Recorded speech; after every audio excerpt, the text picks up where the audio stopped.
자, 우리가 이제부터 칼바르트 이 책을 공부하겠습니다. 보자.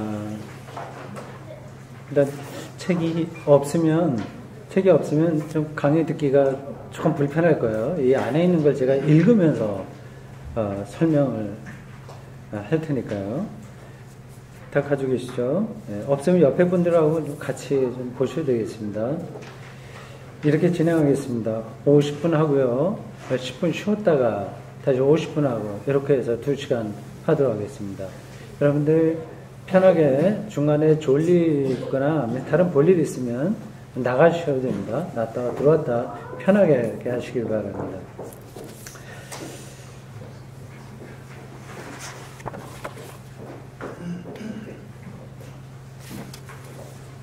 여러분들 책 그게 차례 한번 보시죠. 차례. 천천히 우리가 마음 편하게 생각하고 느긋한 마음으로 이 책을 씹어 먹어보도록 하겠습니다. 꼭꼭 씹어서 소화 잘 되도록 하겠습니다. 여러분들이 그냥 신앙생활, 교회생활하면서 맛보지 못했던 어떤 깊은 기독교의 세계를 보게 될 거예요. 근데 이게 어떤 세계를 본다고 하는 게 아직 그 안으로 들어가지 못한 사람들에게는 잘 안 들립니다. 그 말 자체가 이해가 잘 안 돼요. 하여튼 그 세계 안으로 들어가는 게 중요한데 여러분들이 제가 이게 무슨 뜻으로 그렇게 하는지 나중에 느끼게 될 겁니다. 이게 여러분들 그 차례를 보십시오. 이게 전체가 24장까지 있어요. 24장을 우리가 다 하려면 2년 정도 걸릴 것 같습니다. 1시간에 한 장씩 나가겠어요.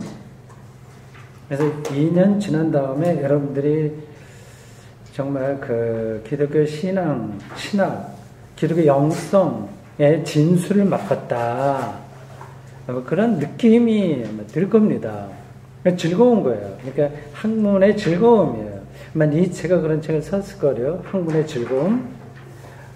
이게 정말 즐거운 겁니다. 즐거움을 언제 느끼십니까? 여러분들은요. 어떤 걸 깨달았을 때 즐거움을 느끼는 거거든요. 몰랐던 걸 아는 즐거움보다 더한 즐거움은 없습니다.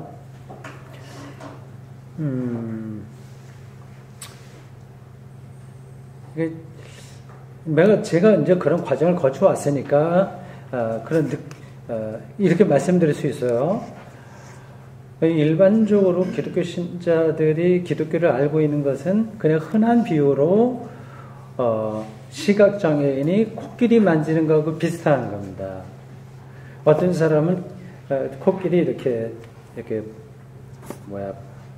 다리 그걸 만지는 거거든요. 이게 분명히 코끼리 다리도 코끼리는 맞아요. 그러나 그 다리만 갖고서 코끼리라고 하면 저거 우스운 거죠. 꼬리만 잡고 그런 것도 우스운 거고 그걸 전체적으로 이해를 해야 되는데 그런 이해가 일반 신자들에게는 거의 불가능합니다.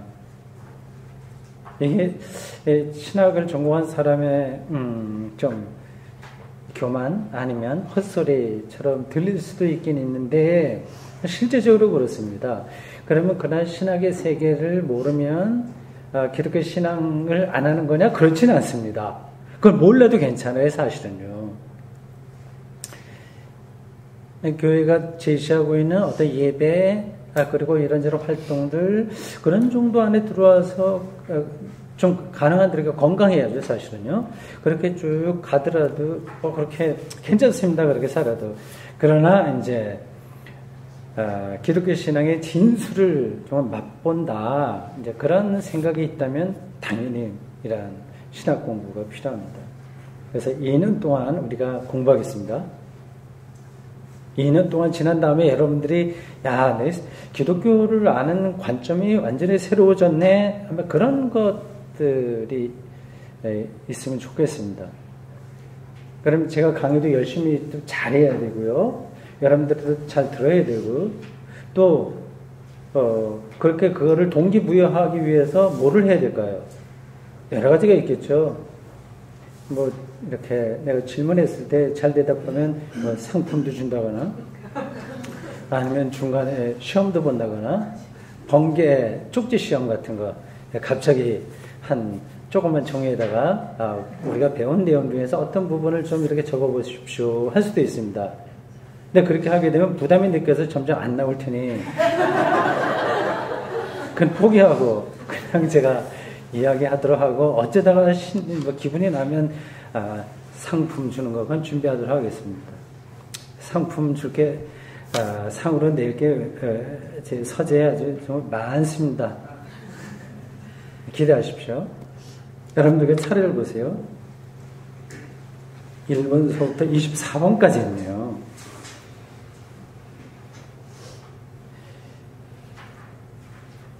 1번은 교의학의 과제예요. 교의학이 뭐냐? 교의학. 이게 독일어로 도그마틱이라고 합니다. 도그마틱. 영어로도 똑같이 해요. 도그마틱스라고 합니다. 그러니까 그거는 그냥 신학이라고 이해하셔도 되고, 뭐 조직 신학이라고 얘기하고도 좋아요. 그 말은 도그마라고 하는 말에서 온 건데, 이렇습니다. 기독교의 뼈대라고 생각하시면 돼요. 기독교의 뼈대. 코끼리라고 하더라도 그 안에 살도 있고, 뭐 힘살도 있고, 여러 가지 있는데 뼈대가 있잖아요. 일단 그게 갖춰져야 뭐가 이제 거기에 살도 붙고 뭐 이렇게 건강하게 되는 거 아니겠어요? 기독교를 하나의 큰 덩어리로 본다면 거기 뼈대가 이렇게 쭉 있습니다. 사람 모양이라도 좋고요. 어떤 모양이든지 그 뼈대를 잘 갖추어 나가는 작업이 교회학입니다. 네, 그게 이제 우리가 오늘 그거 얘기하겠습니다. 그 다음에 본격적으로 공부할 그 뼈대 그걸 조금 더 보충해서요.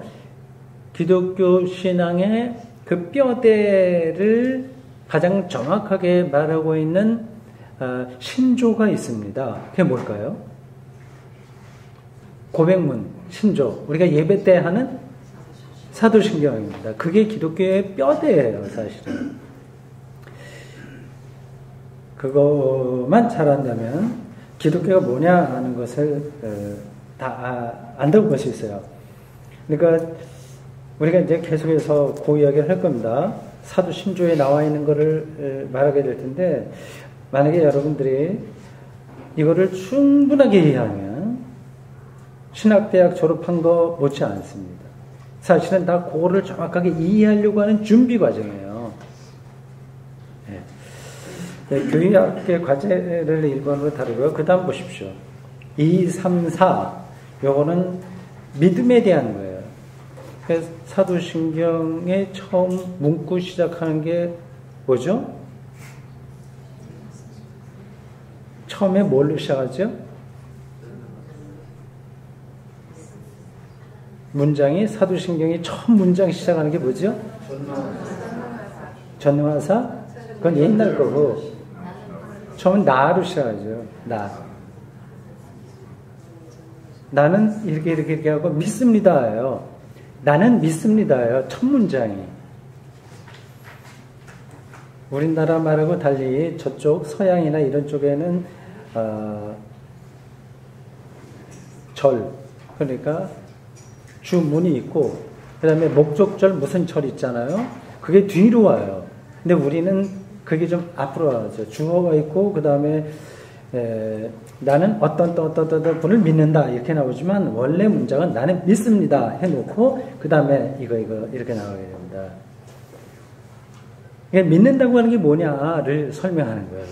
믿는 게 뭐 믿는 거지. 근데 그렇지 않습니다. 근데 그거 단순한 게 아닌 거예요.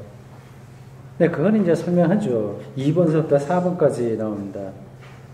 근데 여기서 이 퀴즈를 내야 되겠네요. 나는 믿습니다 이렇게 나와요. 주어가 복수의 단수예요. 단수죠. 나는 믿습니다. 근데 같이 신앙 고백을 하면 우리는 믿습니다 해야지 옳죠. 그죠?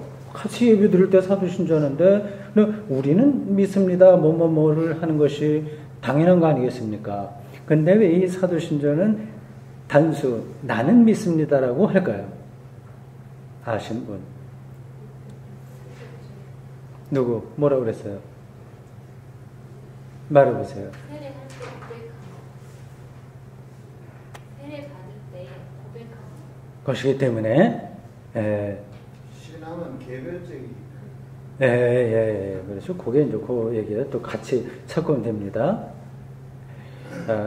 이 사도신경은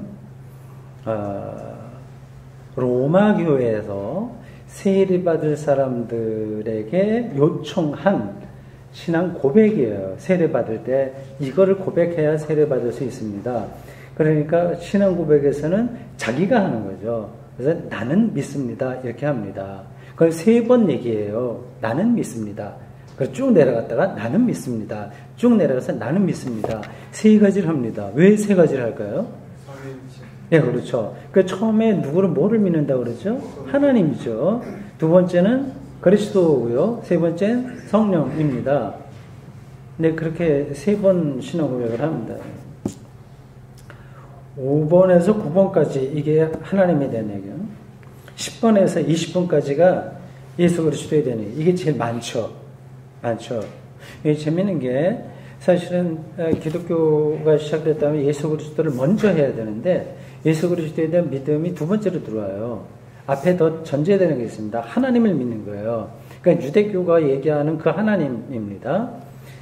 그러니까 그걸 전제하고 예수 그리스도를 얘기하고 그 다음에 성령을 얘기합니다.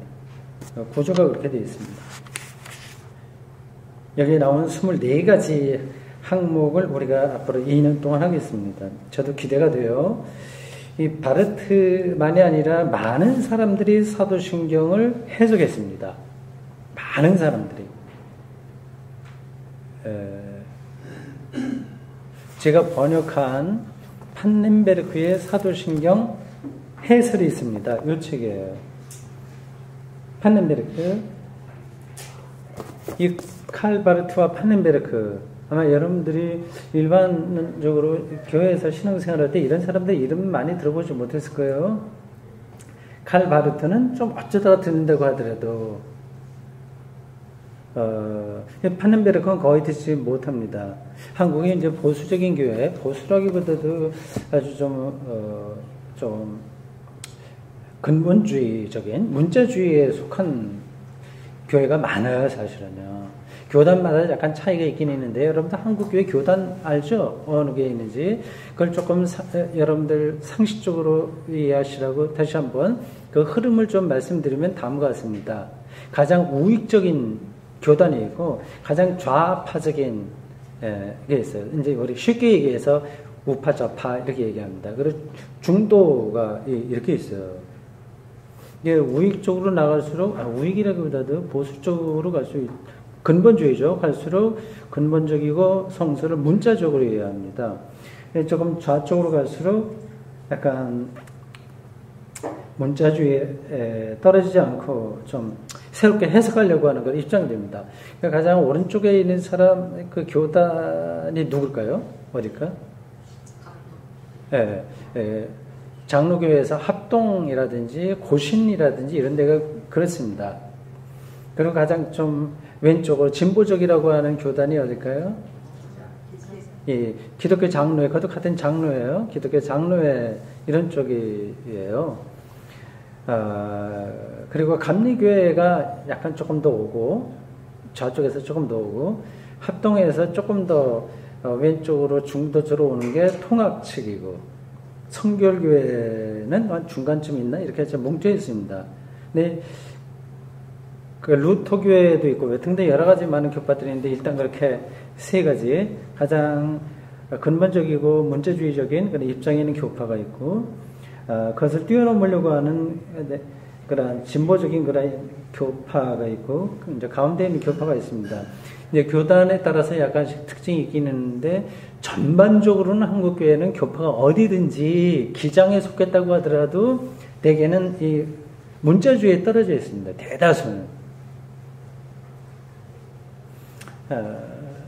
그런 쪽에 있는 교회들은 이제 바르테 이런 사람들을 이제 자유주의 뭐 이렇게 얘기하니까 그러니까 이제 한국에서는 그런 신학적인 어떤 전이해가 전혀 없이 신자들이 신앙교육을 받는다고 하는 것을 우리가 확인할 수 있습니다. 파넨베르크는 더더욱 이제 잘 사람들이 이해를 하지 못해요. 이 책이, 혹시 집에 가지고 계신 분 손 들어보세요. 파넨베르크의 사도신경에서요. 잘 들으십시오. 이거, 대구샘도교회 담임 목사인데, 담임 목사가 번역한 이 사도신경 해설 책이 없다고 하는 거는 조금 그런 문제가 되네요. 이거 꼭 읽으셔야 됩니다. 이 바르트 이 책보다 훨씬 더 학문적이고 철학적이고 인문학적인 바탕을 두고 현대적으로 해석한 책이 이 파넨베르크의 사도신경 해설이에요. 그럼 이 책이 없어도 괜찮습니다. 대구선수 아카데미 사이트에 들어가면 이걸 또 해설한 저희가 강독한 그런 내용이 있으니까 읽으시기 바랍니다. 이 두 가지를 같이 여러분들이 연결해서 읽으시면 영향가 많은 그런 강의가 될 겁니다. 여러분들 머릿말 한번 보세요. 머릿말 책 보십시오.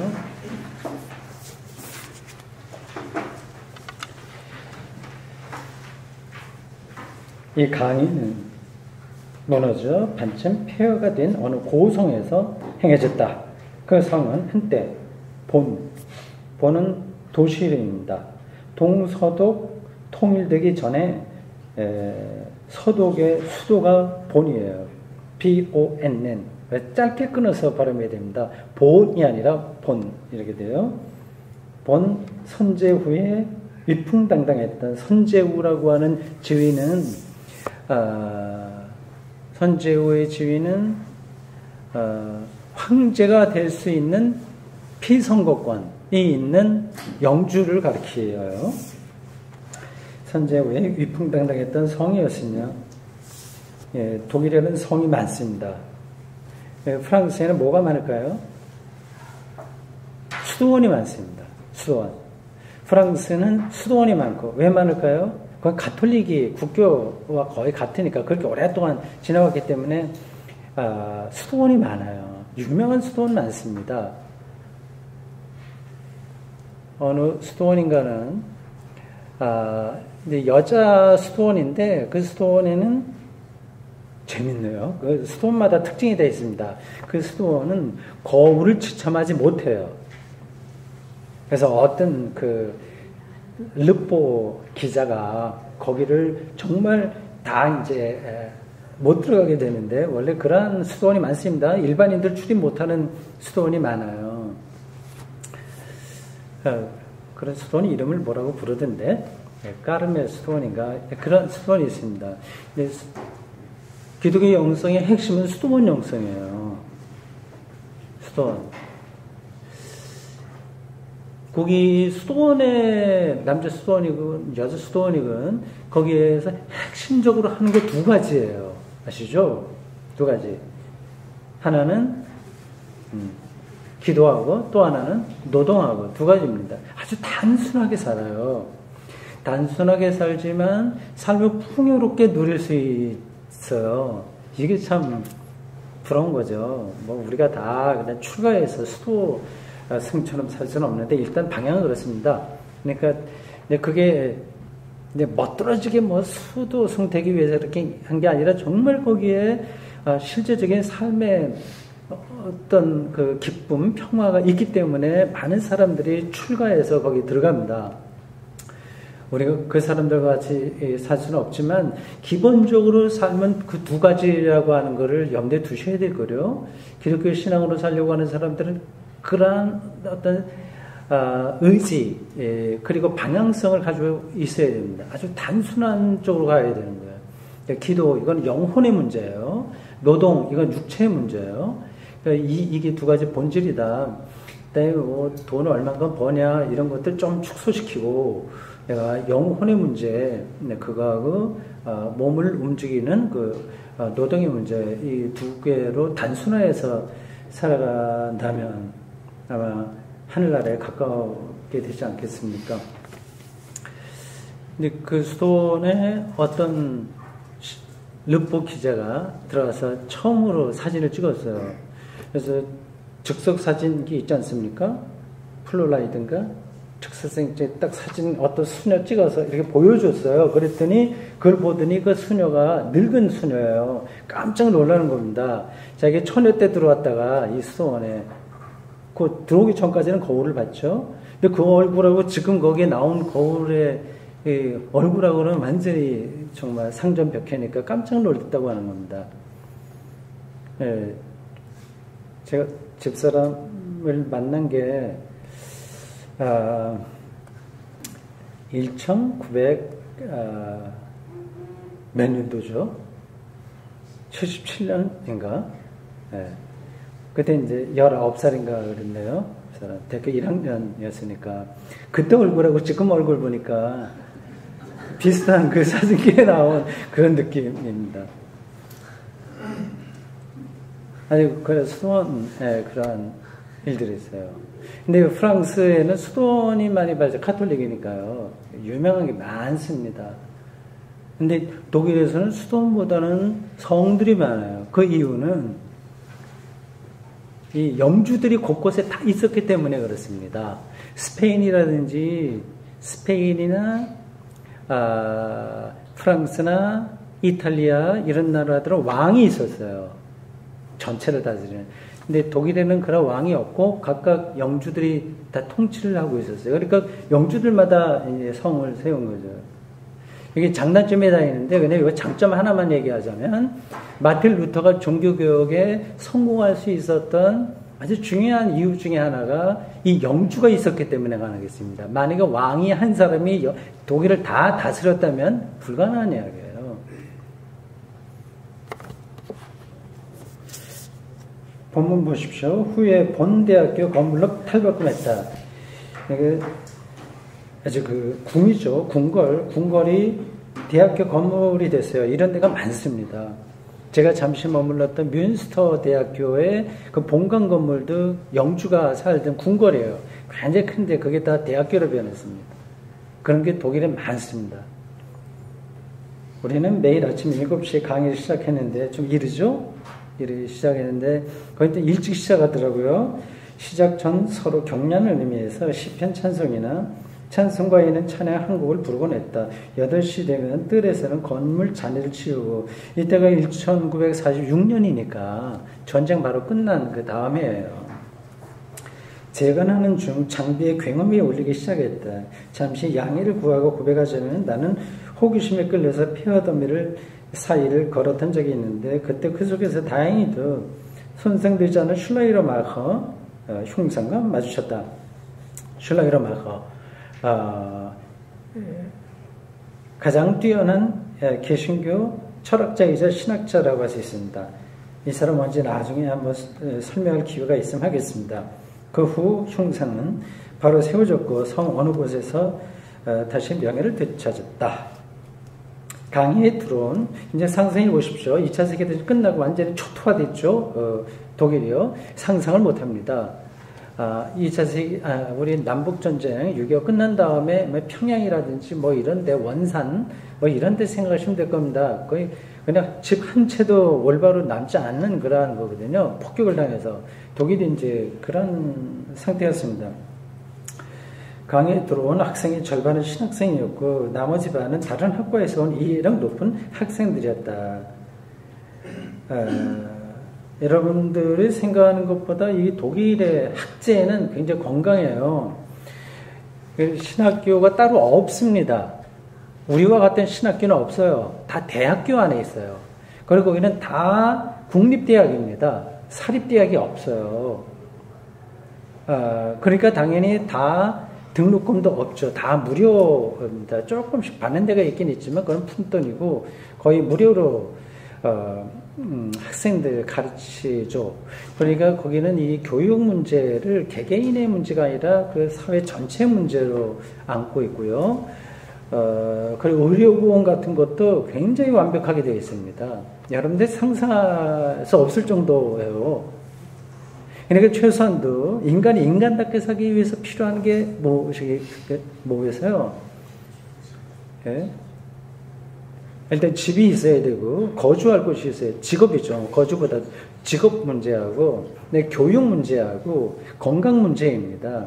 이거는 개인의 능력에 맡기지 않고 이거는 국가가 책임지겠다고 하는 것이 이제 사회주의의 이념이거든요. 그렇게 이제 독일은 오랫동안 그러한 체제를 끌어왔습니다. 의료보험은 우리는 이제 병원에 가면 이제 뭐 일부를 내죠. 뭐 수술하면 조금 더 많이 내기도 하고, 약 살 때 약사에게 뭐 보여주고 또 조금씩 냅니다. 어쨌든 뭐 독일은 내는 거 하나도 없습니다. 그리고 어느 정도냐면 뭐 제가 언젠가 다른 한번 얘기를 했습니다만 듣지 않은 분들을 위해서 한마디 하면 그렇습니다. 1984년도 그때 쾰른에 이제 유학하고 있을 때 집사람이 같이 있을 때요. 그때 이제 임신을 거기서 했어요. 첫 달. 그럼 이제 산부인과 이렇게 다니지 않습니까? 그러니까 유학생들도 다 의료보험 해주는 거거든요. 학생들은 조금만 내도 그걸 다 혜택을 줘요. 근데 피를 뽑고 이제 검사하고 하니까 약간 어지러웠나 봅니다. 집사람이. 약간 어지럽다 얘기하니까 어지럽다고 정확하게 독일어로 얘기했나? 아니면 그냥 어지럽다고 몸으로 했나? 얘기 안 했대요. 얼굴이 색깔이 조금 이제 창백해지고 그러는 것 같습니다. 그러니까 의사가 알아서 이렇게 조그만 이 종이에다가 자기 사인 이렇게 해줍니다. 그러면서 택시를 불러, 콜택시를 불러, 이거 주면 집에까지 데려다 준다고 하는, 이것도 다 보험 처리가 되는 거예요.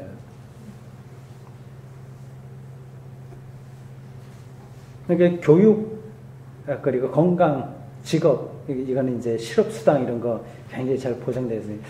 그런 것들을 하고 있습니다. 이제 우리나라는 여기에 비하면 지금 많이 좋아지고 있습니다만, 하여튼 그런 쪽으로 조금 더 우리가 나가야 되지 않을까 싶은 생각이 들어요. 지나가면서 한마디만 더 하면, 교육 문제만 해도 그렇습니다. 지금 이제 사교육이 많잖아요, 우리나라에. 독일엔 사교육이 아예 없어요. 그리고 고등학교 3학년, 뭐 입시 준비하는 학생들도 야자, 이건 상상을 못 합니다. 야간 자율학습, 이런 건 상상이 안 돼. 한 3시 정도면 다 집에 와요. 그래서 자기가 홍보하고 싶은 애들하고 아니면 아니고. 우리 이제 대학 가는 거를 다 가지 않으니까 일단 경쟁이 일단 없는 거예요. 경쟁. 그리고 의과대학 이런 데도 점수가 무조건 좋아야만 가는 게 아니라 하여튼 자기가 지원하면 자리가 나면 조금 성적 모자라도 가기도 하고 하여튼 뭐 그렇게 되고 있습니다. 그러니까 긴장하지 않고 살아도 되는 거예요. 교회도 마찬가지예요. 그 교회가 독일 교회 얘기하는 겁니다. 그 교회가 헌금해서 목사 사례비 주지 않습니다. 목사 월급, 말하자면 연봉, 이거는, 주에서 나와요. 주정부에서.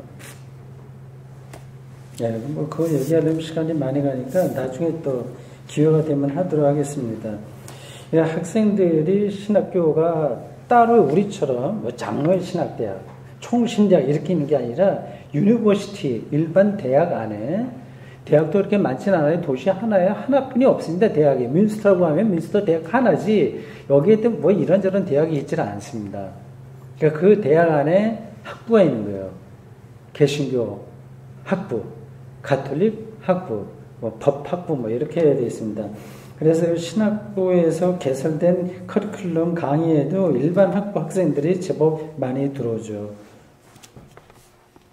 오늘날 독일의 대부분의 사람들은 저마다 자리에서 나름의 방법으로 과도하게 많은 일을 떠맡아 처리해야 한다. 이것은 본 대학교에 나의 학생들을 통해서도 알아챌 수 있었다. 내가 처음 받은 그들의 인상은 웃는 법을 다시 배워야 할 정도로 심각하게 굳은 표정이었다. 그렇죠. 뭐 히틀러 밑에서 오죽 힘들겠습니까? 그러나 지난날의 무성한 소문들에 둘러싸인 한 낯선 이방인으로서 이 이방인이 누굴 얘기할까요? 네, 바르트 자기를 얘기하는 거거든요. 그러니까 그 전에 독일의 이 사람이 독일 사람은 아니에요. 스위스 사람입니다. 바젤이라고 하는 데서 고향이에요. 바젤. 바젤은 스위스와 독일의 경계선에 있어요.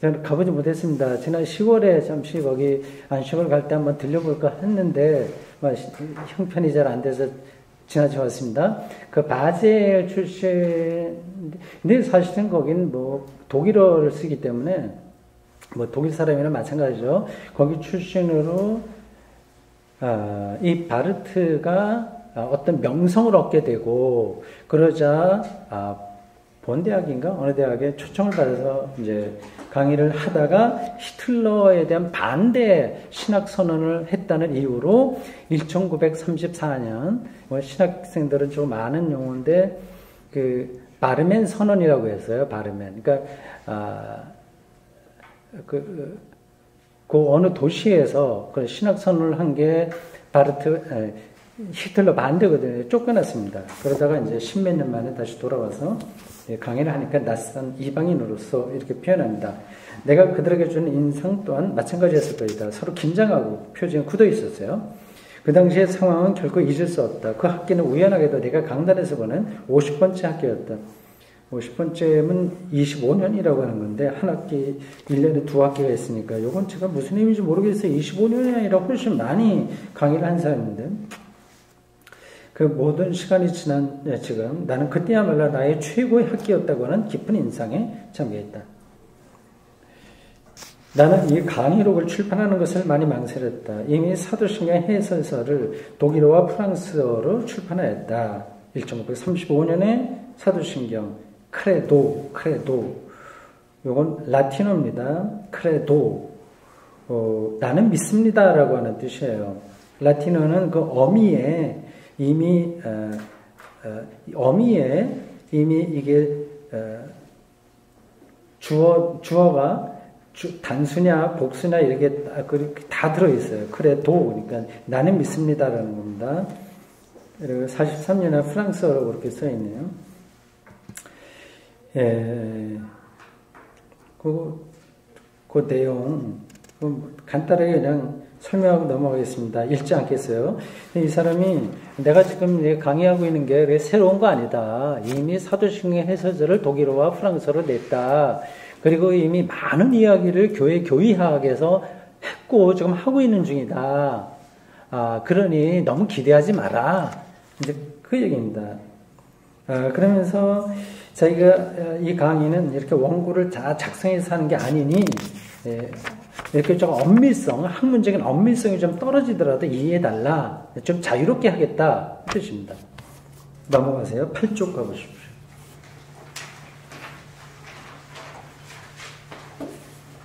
존 리콘 개신교 출판사의 대표가 내게 가한 압력에 굴복하지 않을 수 없었는데 나는 고통 속에서 그렇게 생각했다. 내가 그곳에서 강의했던 이러저러한 내용이 느슨한 형식의 책이 된다면 뭐 등등등등 내가 왜 이거를 책을 낼 수밖에 없었는가 그것에 대한 설명입니다. 자, 그 중간 그 패러그래프의 중간쯤 보십시오. 비록 이 책 안에서 자기가 원고를 쓰지는 않은 건데 학생들이 속기로 받아 쓴 거를 이렇게 저렇게 교정해서 만들어내게 됐고 그걸 출판사가 이거 꼭 당신 내야 됩니다. 이렇게 압력을 가해서 어쩔 수 없이 하게 됐다고 하는 거예요.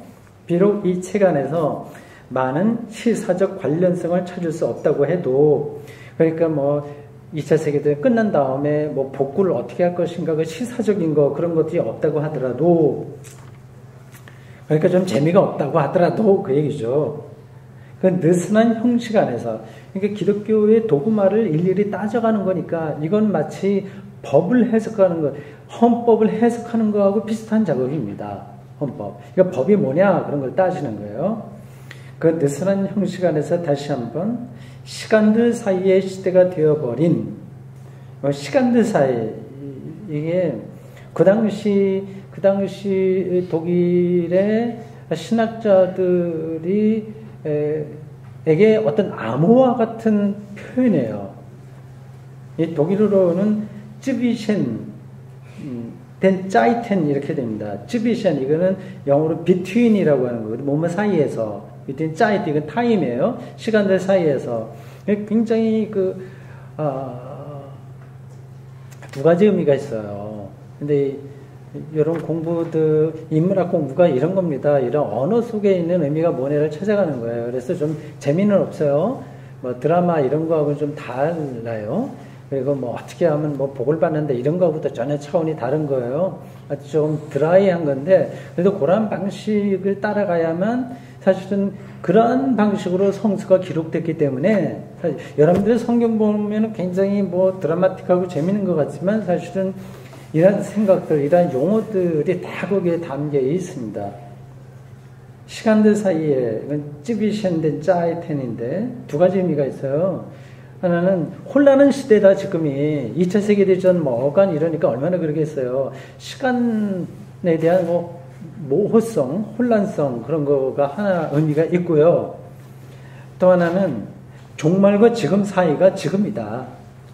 지금 현재 살아가는 것하고 종말, 이건 완성되는 시간인데 그 사이를 가리켜서 찌비셴된 짜이텐 이렇게 독일 신학자들의 표현을 했습니다. 이게 뭐 학자들의 어떤 지적인 유의가 아니라, 참 생각해 보십시오. 정말, 생명이 완성되는 시간인데 지금은 생명이 완성이 안 됐어요, 우리가. 그래서 계속 갈급해요, 뭔가가. 근데 뭐를 채워도 그래도 안 돼요. 그건 어떤 방식으로 되지 않기 때문에 이건 시간들 사이에서 이렇게 표현하는 겁니다. 근데 그러한 갈급한 마음을 느끼지 못하면 기독교 신앙 안으로 들어갈 수가 없습니다.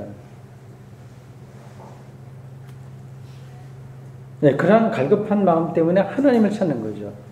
그러니까 사슴이 신의 물을 찾듯 하는 그러한 영적인 갈망. 예. 이거가 없으면 이 성수의 세계는 참 이거는 정말 지루한 이야기가 됩니다. 우리 시대에 대한 기록이라는 특징을 발견할 수 있기 때문입니다. 마지막으로 나는 나 자신에게 다음과 같이 말한다. 그리스도교 신앙 고백은 여기서의 음색과 속도로 설명되는 일을 다만 소극적으로 견디는 것에 그치지 않고 더 적극적으로 열중될 수도 있겠다. 하여튼 대충 그렇습니다. 자, 50분까지 하고 잠깐 쉬는데 아직 시간이 있어서요. 교육의 과제 본문으로 넘어가겠습니다. 이게 핵심이니까 이걸 가능한 대로 좀 오늘도 시간 되는 만큼 열심히 하겠습니다. 교육의 과제, 교육이 뭐냐? 앞으로 그러니까 사도신경 이걸 교육이라고 생각하시면 돼요. 이렇게 뼈대예요.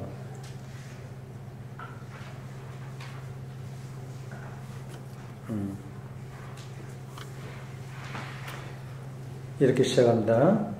교육은 학문이다. 학문. 아마 독일어로 제가 독일 책이 없어서 비교는 못 해봤지만 이 학문이라고 하는 용어가 비센샤프트일 거예요. 비센샤프트. 비센이라고 하는 것하고 샤프트가 붙어 있는 거예요. 샤프트는 어떤 명사에 어미를 붙여서 추상명사로 만드는 그러한 독일어의 어떤 형식입니다. 비센이라고 하는 것은 알다는 뜻이에요. 그러니까 아는 어떤 행위, 이걸 가리켜서 학문이라고 합니다. 교육은 그러니까 아는 거다, 깨닫는 거다, 이해하는 거다. 학문이 도대체 무엇인가에 대해서는 이미 모든 시대에 넘치도록 많이 사고되고 언급되고 쓰였다. 여기서 우리가 그 논의를 다룰 수는 없다. 학문론이죠. 샤프트, 로지라고 할 수 있어요. 학문. 나는 여러분 그렇다고 해서 뭐 이걸 대단하다고 생각하실 분은 없습니다. 우습게 볼 것도 없지만 거기에 겁먹을 필요도 없어요. 이건 대학교 공부를 해야 되고 석사학위, 박사학위 받아야 이게 학문하는 거 아니냐? 그렇지 않습니다. 뭐를 이해하는 게 학문인 거예요. 이해하지 않고 무조건 열광적으로 매달리면 이건 학문은 아닌 거죠. 그래서 저는 우리 교회는 기본적으로 이 이해를 전제로 한 신앙을 얘기합니다. 이해를 전제로 한 신앙. 끊임없이 학문적이죠. 내가 좀 일부러 어려운 단어를 통해서 이 기독교 신학이 굉장히 고급하다 그걸 말하려고 하는 것이 아니라 그 언어가 함축적으로 기독교 신앙의 어떤 것을 담고 있기 때문에 조금 거리가 있어도 반복해서 그 이야기를 하고요. 그리고 또 왜 그 이야기를 하냐, 그런 용어를 쓰냐. 저희 설교에서 아마 신학적인 용어들이 가끔 나올 겁니다. 그래서 가능한 대로 최소화하려고 노력하고 있어요. 그래서 조심하고 있습니다. 근데 그렇게 하는 이유 중에 또 하나는 뭘까요? 제가 왜 신학적인 용어를 과감하게 말할까요? 예, 이해시키려고. 예, 그렇습니다. 100점은 아니고 하여튼 가까이 오는 거예요. 예? 익숙하려고. 예. 비슷한 얘기예요. 언어에 힘을 믿기 때문에 그렇습니다. 언어가 힘이 있는 거예요.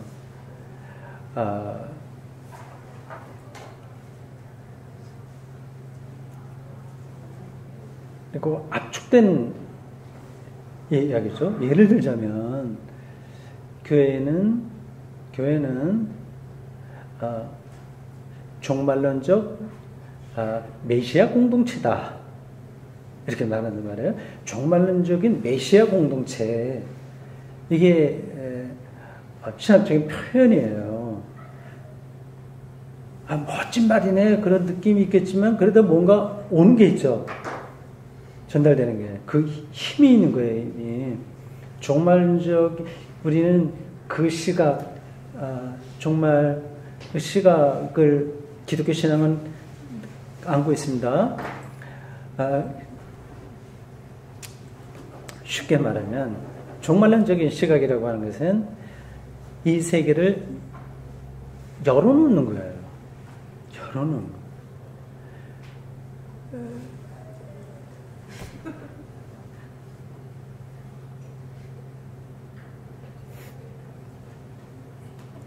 요 앞에서 열심히 강의를 듣는 어떤 분이 웃어요. 그래서 나중에 집에 가서 물어볼 생각이야. 왜 웃냐?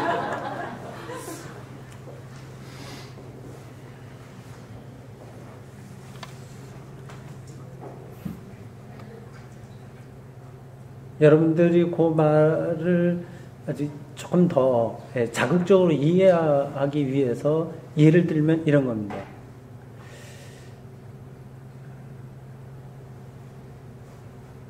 가족제도, 남편과 아내가 만나서 결혼하는 가족제도, 이것이 영원 무궁하게 지속되어야 될 절대 진리가 아닌 거예요. 열려 있는 거야. 이 방식이 아니라 다른 방식으로 우리의 삶을 더 풍요롭게 누릴 수 있는 제도가 있다면 아마 그쪽으로 나아가게 될 겁니다. 중요한 건 가족 제도 자체가 아니라 얼마나 각자가 삶의 풍요로움을 누리느냐 하는 거 아니겠습니까? 그리고 이미 사회가 지금 점점 가고 있어요. 독신자 늘어나고요.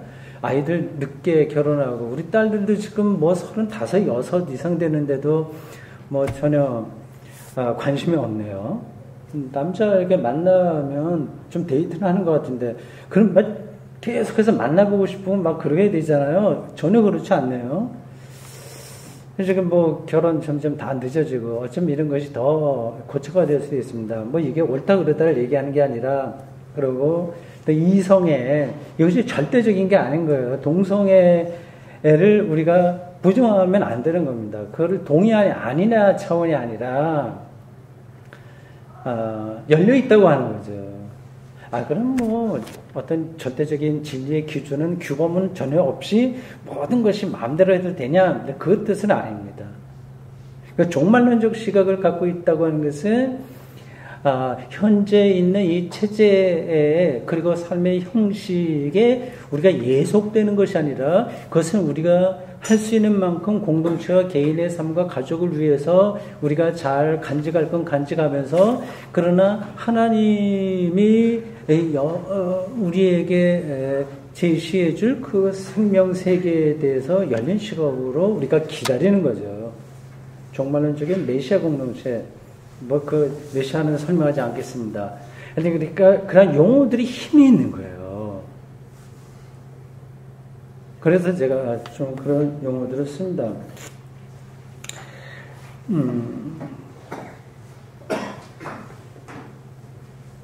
나는 학문이란 특정한 대상과 활동 영역에 관련한 이해와 서술 및 연구와 가르침의 시도라고 생각한다. 어떤 인간의 행동도 자신이 하나의 시도 이상이라고 주장할 수 없으며 시도, 그렇게 시도하는 거예요. 학문의 경우도 마찬가지라 절대적인 학문은 없는 거예요. 절대적인 거는 상대적으로 괜찮은 게 있는 거죠. 학문을 하나의 시도 이렇게 한번 해보는 거야. 하나님에 대한 설명을 이렇게 해보는 거예요. 제가 설교 중에도 그 하나님의 다스림과 통치를 씨앗의 발화로 설명하지 않았습니까? 뭐 그거를 어떻게 하나님의 다스림을 다 설명할 수 있겠어요. 그러나 내가 알고 있는 한도 안에서 그래 시도하는 거예요. 시도라고 말할 때 우리는 어김없이 학문의 잠정성과 제한성을 확인한다. 잠정성과 제한성. 이건 신학에만 해당되는 게 아닙니다. 뭐 약학이라든지 뭐 법학이라든지 지금 법학은 조금 더 심합니다. 법을 다루는 거기 때문에 지금 뭐 지금 뭐 우리나라 굉장히 요란하지 않습니까? 뭐 특검 이런 등등해서 뭐 이화여대 교수들도 많이 지금 구속돼 있고요. 그리고 내로라 했던 그러한 장관들도 지금 많이 구속돼 있고요. 그거를 구속 기소할 거냐 아니면 불구속할 거냐 하는 것이 이렇게 선명하지 않고 굉장히 얇은 틈 사이로 지나가고 있지 않습니까? 그러니까 그 어떤 법, 어떤 학문도 절대적인 게 아니라 잠정적이고 제한적이다. 그런 거. 그러니까 지금 바르트가 자기가 하고 있는 거, 이러한 교회학 작업이 하나의 시도로서 그렇게 하는 거지, 이걸 통해서 하나님을 다 말하는 게 아니다. 그걸 말하는 거예요. 학문이 실천적으로 진지하게 고려되는 곳에서 인간이 행하는 일은 어떤 최고 지혜 혹은 궁극적 기술을 얻으려는 과업일 수 있다 없다? 없다.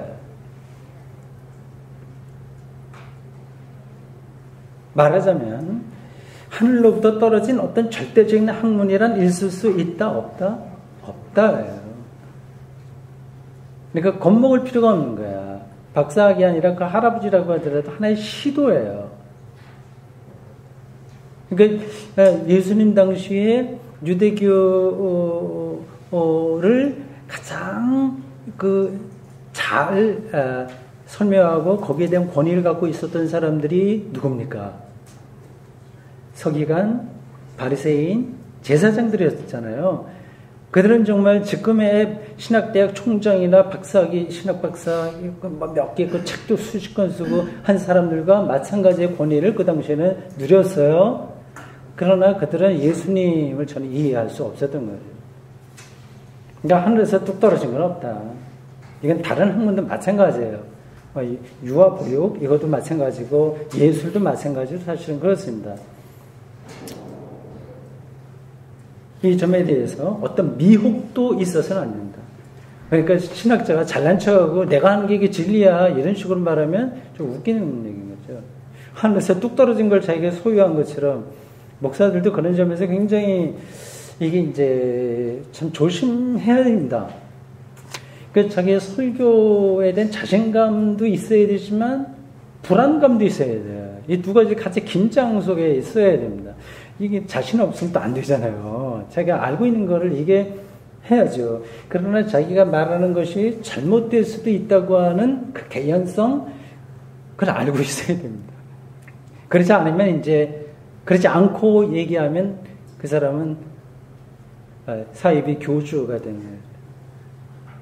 근데 그런 식으로 생각으로 교주처럼 행동하는 교회 지도자들이 사실 없지 않아 많이 있습니다. 그러니까 칼바르트의 책을 최소한도 읽고 이해했다면 그렇게 가지는 못하는 거죠.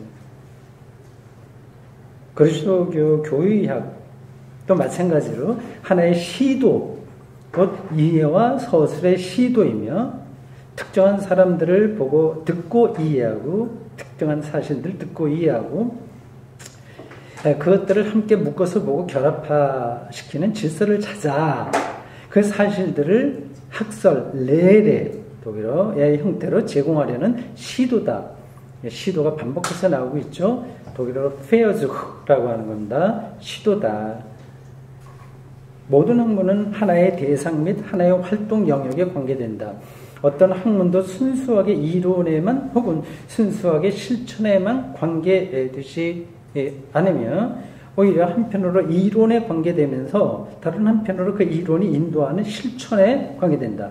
그러므로 우리는 교회학을 다음 두 가지로 이해한다. 교회학은 그냥 신학이라고 생각하면 돼요. 아니면 사도신경이라고 생각하시면 됩니다. 그건 이제 설명하는 건데 이 사도신경은 두 가지로 이해를 해야 됩니다. 굉장히 친절하게 설명을 잘해요. 이제 신학생들도 이런 책들을 꼼꼼하게 읽어야 되는데 그런 공부를 신학생들이 별로 하지 않습니다. 이건 이제 한국교회 불행입니다. 신학 공부는 그냥 라이선스를 따기 위한 과정으로 다 지나가 버려요. 정말 작심하고 신학생들이 신학의 역사가 어떻게 됐냐를 알고 싶어서 진리에 대한 호기심을 갖고 이런 책을 읽는 학생들이 별로 많지가 않아요. 이건 불행인데, 그러니까 3년 신대원 석사 2년까지 합해서 5년 뭐 이렇게 한다고 하더라도 사실 이 사도신경을 해설할 만한 준비가 안 돼서 졸업합니다. 아주 실제적으로 그래요.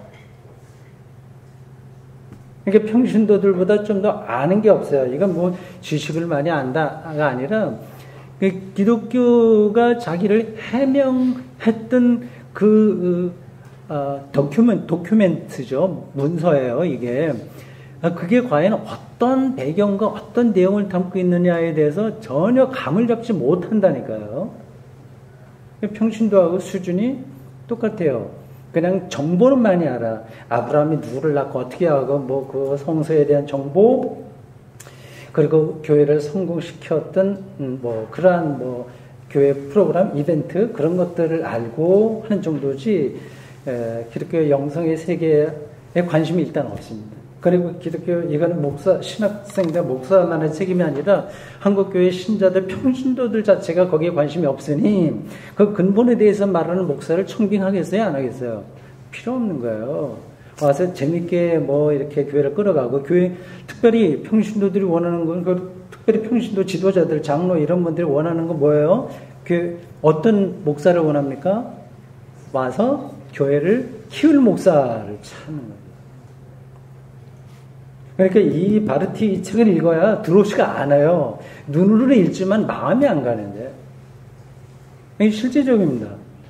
여기 우리 목사님 계신데 영남신학대학에 저에게 수업도 받았고 공부도 하고 하여튼 계속해서 오랫동안 같이 지낸. 내가 거짓말했으면 나중에 얘기해요. 다 두 가지로 이해한다. 그것은 어떤 대상과 활동 영역에 관계된 연구이며 이론이며 다른 하나는 실천이다. 예. 그러니까 이론은 하나의 페어즈 시도야. 그렇게 해명하는 거야.